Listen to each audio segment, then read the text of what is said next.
My name is Cobus KWV. I'm the senior viticulturist at KWV. I'm responsible for all aspects relating to the procurement and quality of grapes. So I buy grapes, I deal with producers, and I ensure that we get the right product for the wines that we make. The question of viticulture versus winemaking has always been an interesting one for me.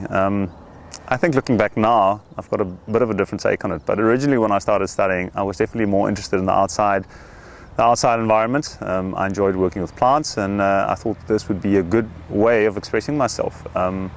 As I've learned more in the wine industry and become more acquainted with wines and wines of the world, I've just seen in most cases, in places where great wines are made, they're made in the vineyard.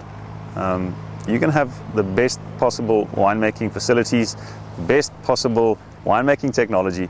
If you haven't got the right product, you've got no chance of making a truly exceptional wine. As wine is supposed to be something that reflects the place where it comes from, and hence wine doesn't come from a winery, it comes from a vineyard somewhere. So that's why viticulture has always been important for me, and I think that the focus on viticulture is really important in the quest to make really good wines.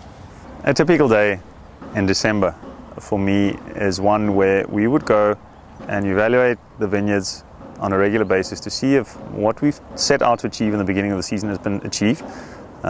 Ultimately, the foundation for any wine is laid right through the season, all the way from pruning, through canopy management, and all the specific actions that you do now to ensure that the canopy is in a good condition firstly, that all the requirements are met in order to achieve the desired wine quality. I always say that harvest time is the simplest time of the year, because then you're only picking the fruit from what the things you've been doing. If you haven't done all the work that you've done prior to, let's call it Christmas, you've got no chance of doing that after Christmas. So we're basically going through now, having a look at all the blocks, seeing if the actions that we set out for the producers, if they've been done, and if we're happy with them. This is now the last time where you can actually make adjustments to ensure that you're getting the desired canopy quality. I think the vine is fairly predictable in the way that it behaves. You do something to a vine, it'll react in a certain way. That's actually quite simple. The complexity of our job comes into play when we're working with people. So, every vineyard that we work with is farmed or managed by a specific producer.